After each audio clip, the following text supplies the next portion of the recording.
बड़ा विशाल सत्संग। सत्संग जी ये सत्संग कहा जा रहा है, लेकिन ये है साधु संगत है। इससे हट के सत्य है। सत्य के देखने के बाद संग होता है, तब उसको सत्संग कहा जाता है। जब तक हम सत्य को देखेंगे नहीं, तब तक सत्य का संग कर नहीं सकते। यहाँ पर हम ये माध्यम है सत्य को जानने का। ये क्या है? माध्यम है, प्रचार प्रसार है। यहाँ पर सत्य का केवल प्रचार हो रहा है कि आप भी जुड़ो और इसको जानो। सत्संग की दास भी बहुत बालपन से ही इस गांव से अटूट रिश्ता रहा।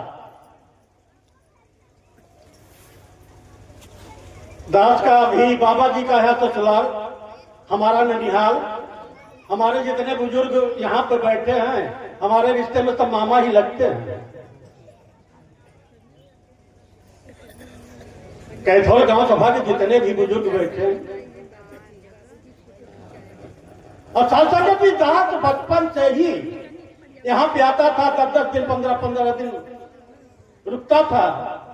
सभी के साथ में खेलना कूदना गाना बजाना आदि सब होता था। दास बाबा जी को बहुत करीब से देखा है, समझा है। बाबा जी भी बेनीपुर अक्सर जाया करते थे। चौकड़ी, इन लोगों की चौकड़ी थी बाबा जी की। बाबा करमचंद महाराज जी, बाबा बलिराज महाराज जी, बाबा श्रीमंगल महाराज जी, बाबा हजारी लाल जी, ये 4 महापुरुष थे। और सत्संग जी हम तब से जानते हैं जब बाबा जी का एक छोटा सा डिब्बा का कारखाना था। उसमें ज्यादा से ज्यादा 10-15 महापुरुष बैठ करके सत्संग किया करते थे। कुल मिला के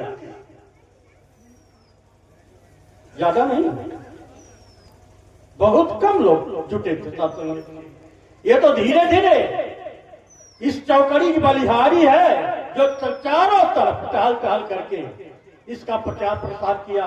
और आज देखिए कितना सुहाना महफिल देखने को लग रही है। तो सत्संग जी किसी महापुरुष को नाम लेने से कुछ नहीं होगा। बाबा जी हम जानते बार घर ही थे, घर से निकलते तो सत्संग जी 10-10 दिन 15-15 दिन, पता नहीं कहाँ है, कहाँ जाएंगे, कहाँ रहेंगे, कुछ पता नहीं।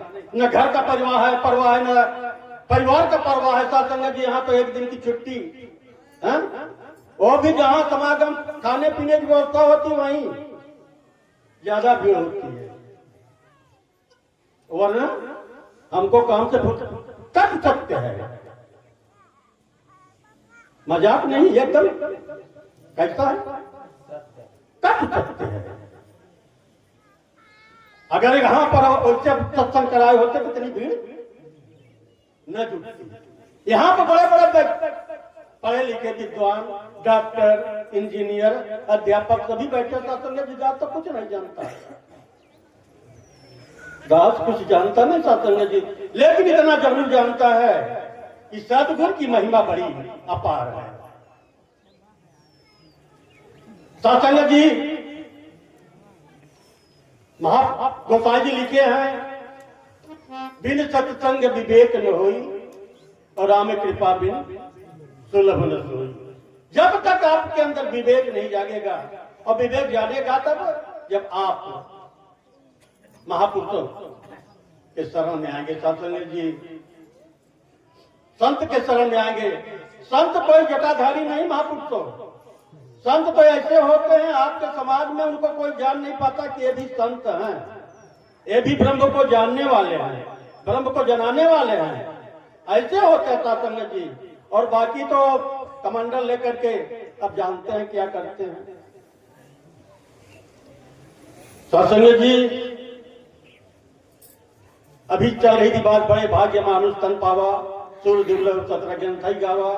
बड़े भाग्य पाई सत्संगा, बिनहि प्रयास होय भवभंगा। बड़े भाग्य उर आवहि जासु। बड़ी बात ये है क्या, बड़े भाग्य उर आवहि जासु। और दलन मोह तम तोसु, सबका दलन कर देता मोह तो सबका प्रकाश कर देता, प्रकाशमय हो जाते सत्संग जी। फिर हमको राम को देखना पड़ेगा। सेवरी की कीर्तन गाने से काम नहीं बनेगा कि राम आएंगे। अरे राम हर जगह है, कोई ऐसा जगह खाली नहीं है।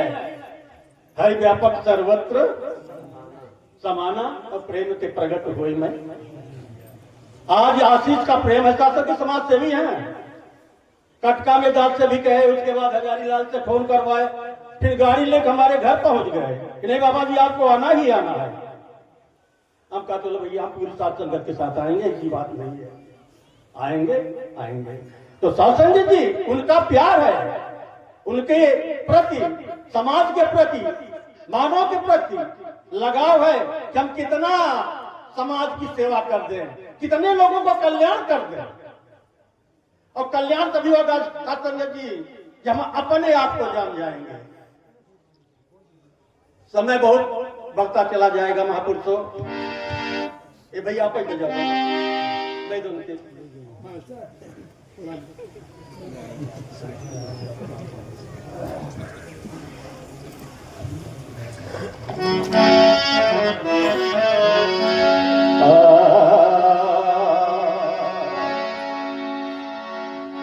अखंड मंडलाकारं व्यापकं सचराचरं तत्पददर्शितं येन तस्मै श्री गुरुवे नमः। बंदहु गुरुपद कंद कृपा सिंधु रूप हरि और महामोहतम जात बचन रवि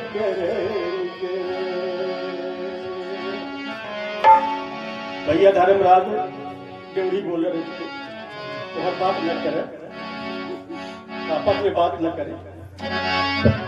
ईश्वर में राम से जब से नजरे लड़ी, सभी बोलेंगे ईश्वर में राम से जब से नजरे तब से नजरे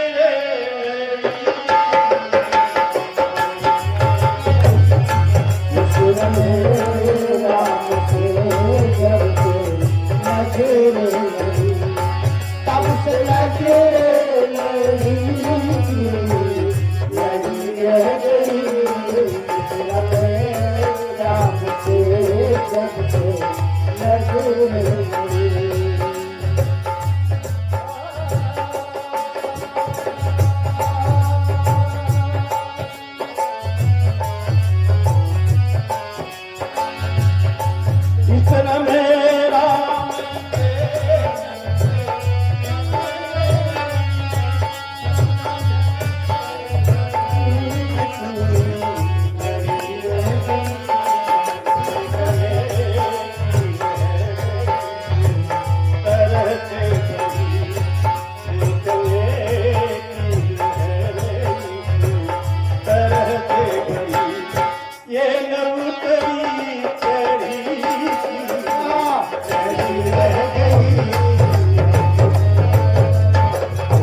किससे तुलना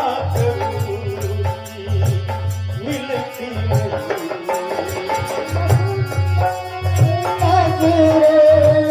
हकती नहीं तुलना